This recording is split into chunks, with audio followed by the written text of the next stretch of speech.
जब हम IT sector शब्द सुनते हैं तो दिमाग में क्या आता है? मेरे तो आता है लैपटॉप पर झुके हुए लोग, स्क्रीन पर दौड़ती हुई वो हरे रंग की कोड की लाइनें और बैंगलोर या हैदराबाद की कोई विशाल शीशे वाली बिल्डिंग। हाँ, और शायद देर रात तक चलने वाली मीटिंग्स और कभी खत्म ना होने वाली डेडलाइंस का ख्याल भी आता होगा। ज्यादातर लोगों के लिए आईटी की दुनिया इन्हीं कुछ तस्वीरों तक सीमित होती है। बिल्कुल। लेकिन ये तस्वीर मतलब पूरी कहानी नहीं बताती। आईटी सेक्टर इससे कहीं ज्यादा बड़ा है, गहरा है और हमारी जिंदगी के हर पहलू से जुड़ा हुआ है। सही बात है। आज हमारे पास जो जानकारी है उसके आधार पर हम इसी विशाल दुनिया की परतों को खोलने की कोशिश करेंगे। हमारा मकसद ये जानना है कि ये सेक्टर असल में काम कैसे करता है, पर्दे के पीछे क्या-क्या होता है और सबसे जरूरी, भारत में इसका भविष्य उस तस्वीर से कितना अलग और रोमांचक है जो हम अपने दिमाग में लेकर चलते हैं। बिल्कुल। तो चलिए इस विषय की गहराई में उतरते हैं। तो शुरुआत करते हैं सबसे बुनियादी सवाल से, जो शायद उतना भी बुनियादी नहीं है जितना लगता है। आईटी यानी इंफॉर्मेशन टेक्नोलॉजी आखिर है क्या? हाँ, इसका फुल फॉर्म तो सब जानते हैं, लेकिन इसका असल मतलब? वही, क्या ये सिर्फ कंप्यूटर और इंटरनेट है? एक तरह से हाँ, लेकिन ये जवाब अधूरा है। इसे समझने का सबसे अच्छा तरीका है इसे एक बहुत बड़े आधुनिक शहर की तरह देखना। अच्छा, एक शहर? हाँ, एक ऐसा शहर जिसका काम है सूचना यानी जानकारी को एक जगह से दूसरी जगह पहुंचाना, उसे संभाल कर रखना और उसे उपयोगी बनाना। तो कंप्यूटर और इंटरनेट के जरिए जानकारी को स्टोर करना, प्रोसेस करना और शेयर करना ही आईटी सेक्टर है। इस शहर को चलाने वाली हर सड़क, हर पाइपलाइन, हर इमारत, सब कुछ आईटी का हिस्सा है। ये शहर वाला आइडिया तो काफी दिलचस्प है। तो इसका मतलब इस शहर में अलग-अलग तरह के काम भी होते होंगे। ऐसा तो नहीं हो सकता कि हर कोई एक ही काम कर रहा हो? नहीं नहीं, बिल्कुल नहीं। क्योंकि ज्यादातर लोग तो यही सोचते हैं कि आईटी मतलब सिर्फ कोडिंग। और यही सबसे बड़ी गलतफहमी है। ये कहने जैसा है कि एक शहर में सब लोग सिर्फ एक ही तरह की बिल्डिंग बनाते हैं। असल में इस आईटी शहर के 6 मुख्य मोहल्ले या डिस्ट्रिक्ट्स हैं और हर एक का अपना खास काम है। ओके, तो चलिए इस शहर की सैर करते हैं। पहला मोहल्ला कौन सा है? पहला और सबसे मशहूर मोहल्ला है सॉफ्टवेयर डेवलपमेंट। ये इस शहर की वो ऊंची ऊंची इमारतें, वो शानदार मॉल्स और घर जो सबको बाहर से दिखते हैं। अच्छा। जब आप अपने फ़ोन पर व्हाट्सएप चलाते हैं, अमेज़न से कुछ ऑर्डर करते हैं या आईआरसीटीसी पर टिकट बुक करते हैं, तो आप इन्हीं इमारतों का इस्तेमाल कर रहे होते हैं। सॉफ्टवेयर डेवलपर्स वो आर्किटेक्ट और इंजीनियर हैं जो इन ऐप्स, वेबसाइट्स और सॉफ्टवेयर्स को डिज़ाइन करते और बनाते हैं। समझ गए, ये वो हिस्सा है जिसे हम रोज इस्तेमाल करते हैं। लेकिन इन शानदार इमारतों को खड़ा रखने के लिए मजबूत नींव और सड़कों की भी तो जरूरत होती होगी। आपने बिल्कुल सही नब्ज पकड़ी है। यहीं पर हमारा दूसरा मोहल्ला आता है, हार्डवेयर और नेटवर्किंग। हार्डवेयर और नेटवर्किंग। हाँ, ये इस शहर का अदृश्य लेकिन सबसे जरूरी इंफ्रास्ट्रक्चर है। ये वो जमीन है जिस पर इमारतें खड़ी हैं, वो सड़कें और हाईवे हैं जो शहर को जोड़ते हैं। और बिजली के तार। बिल्कुल, कंप्यूटर बनाना, सर्वर सेटअप करना और सारे डिवाइसेस को एक दूसरे से जोड़ने के लिए नेटवर्क तैयार करना, जैसे लैन जो एक ऑफिस के अंदर का नेटवर्क है, या वैन जो अलग-अलग शहरों के ऑफिस को जोड़ता है, ये सब इसी में आता है। बिना हार्डवेयर और नेटवर्किंग के सबसे बेहतरीन सॉफ्टवेयर भी महज एक आइडिया बनकर रह जाएगा। तो एक तरफ सॉफ्टवेयर बनाने वाले हैं और दूसरी तरफ उस सॉफ्टवेयर को चलाने के लिए मशीनें और नेटवर्क तैयार करने वाले। अब इस शहर में लोग हैं, इमारतें हैं, सड़कें हैं, तो जाहिर है बहुत सारा डेटा भी होगा। बहुत सारा।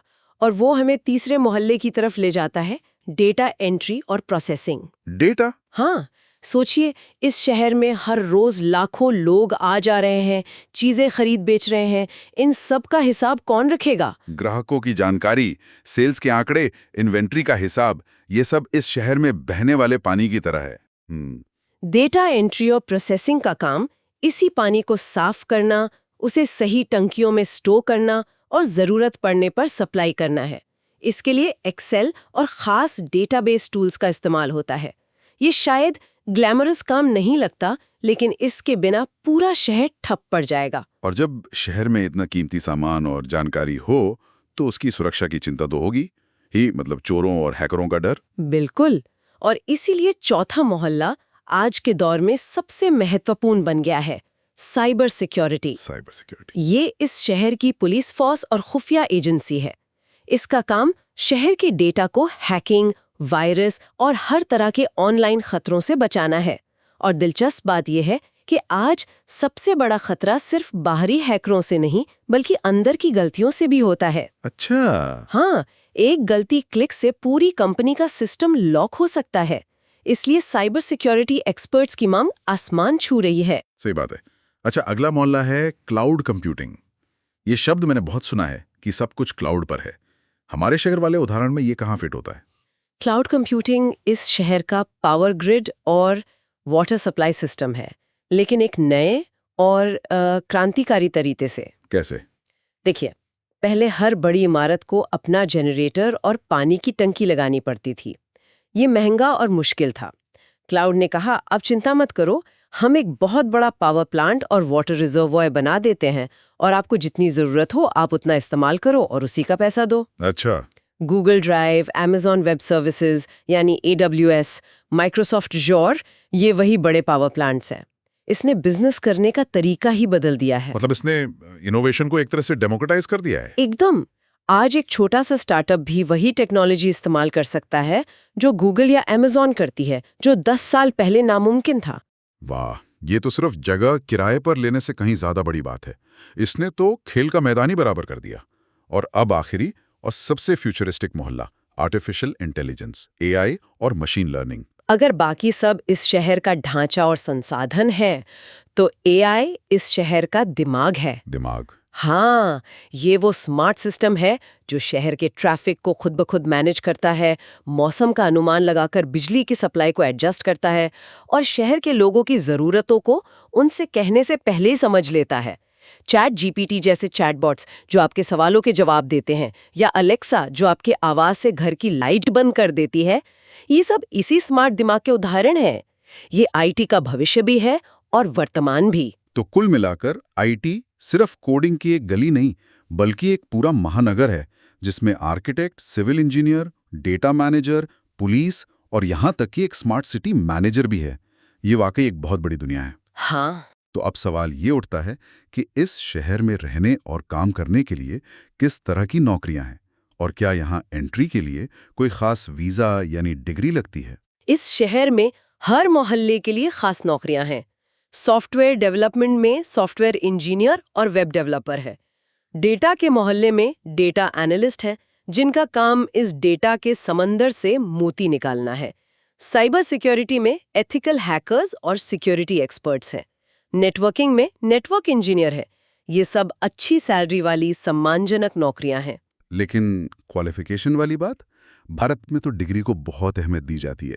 क्या बिना बीटेक के कोई इस शहर में एक अच्छी नौकरी पा सकता है? और यहीं पर इस सेक्टर की सबसे क्रांतिकारी और जरूरी बात सामने आती है। क्या?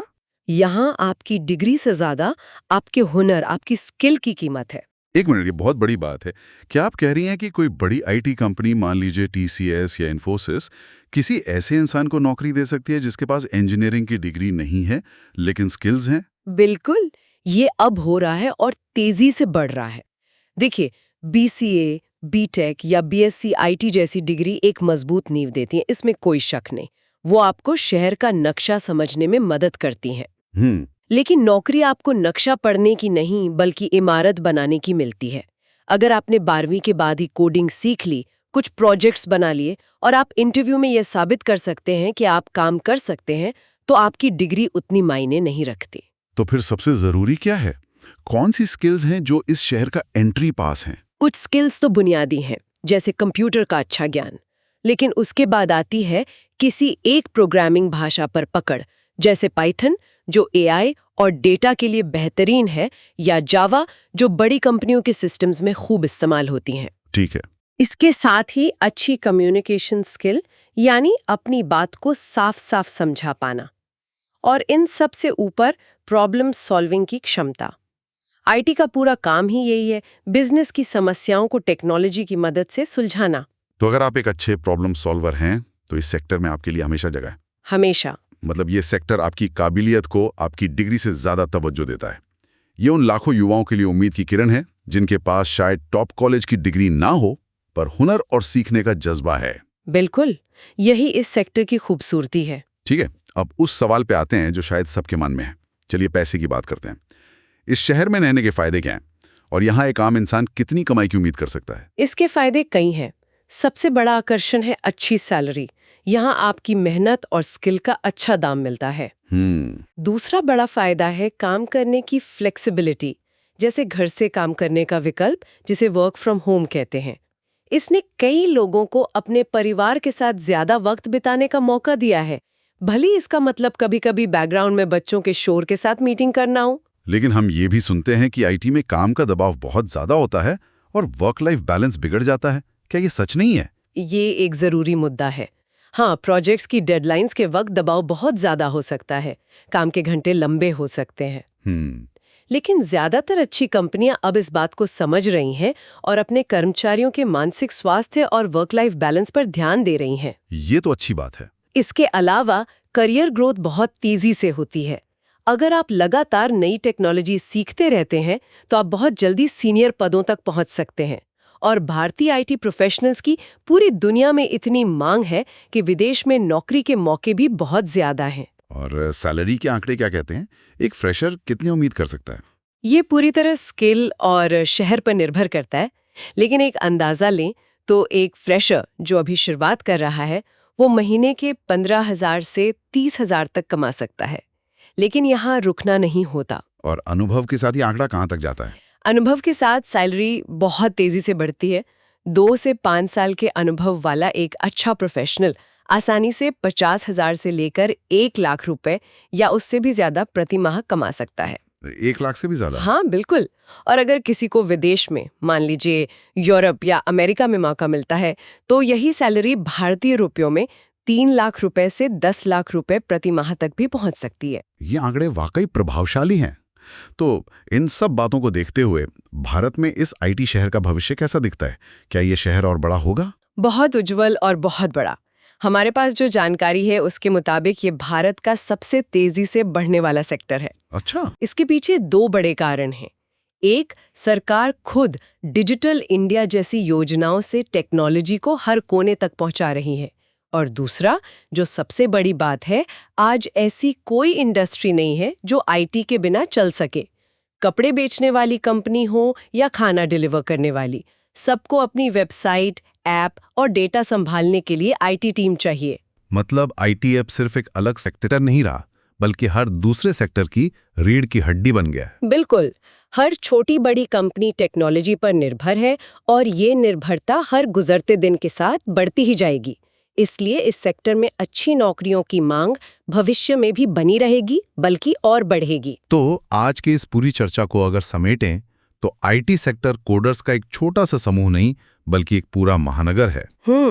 इसमें सॉफ्टवेयर की ऊंची इमारतों से लेकर हार्डवेयर की मजबूत नींव तक, डेटा के जरूरी संसाधनों से लेकर साइबर सिक्योरिटी की पुलिस फोर्स तक सब कुछ शामिल है। और इस महानगर में बसने के लिए सबसे जरूरी पासपोर्ट आपकी डिग्री नहीं, बल्कि आपका हुनर और नई चीजें सीखने का जज्बा है।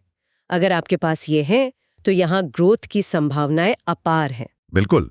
जानकारी के अंत में एक बहुत मजबूत बात कही गई है जो इस पूरी चर्चा का सार है। वो ये है, आईटी सेक्टर आज के समय का सबसे शक्तिशाली और भविष्योन्मुख करियर विकल्प है। अगर कोई मेहनत करने और लगातार सीखने के लिए तैयार है तो ये सेक्टर वाकई उसकी जिंदगी बदल सकता है। ये एक बहुत ही शक्तिशाली विचार है। तो जाते जाते एक सवाल छोड़ जाते हैं। हमने ये तो समझ लिया कि आज हर कंपनी को इस आईटी शहर की जरूरत है। तो सोचने वाली बात ये नहीं है कि ये शहर जरूरी है या नहीं। असली सवाल ये है कि इस शहर का अगला बड़ा रूप क्या होगा। ये एक दिलचस्प सवाल है। क्या भविष्य पूरी तरह से एआई के बनाए हुए स्मार्ट घरों और सेल्फ ड्राइविंग गाड़ियों का होगा, या बढ़ते ऑनलाइन खतरों को देखते हुए साइबर सिक्योरिटी इस शहर की सबसे बड़ी और सबसे ताकतवर फोर्स बन जाएगी? या फिर कुछ बिल्कुल ही नया। हाँ, या फिर कोई ऐसी नई टेक्नोलॉजी आएगी जैसे क्वांटम कंप्यूटिंग, जिसके बारे में अभी हम ज्यादा जानते भी नहीं है, और वो इस पूरे शहर का नक्शा ही बदल कर रख देगी। इसका जवाब भविष्य में ही छुपा है।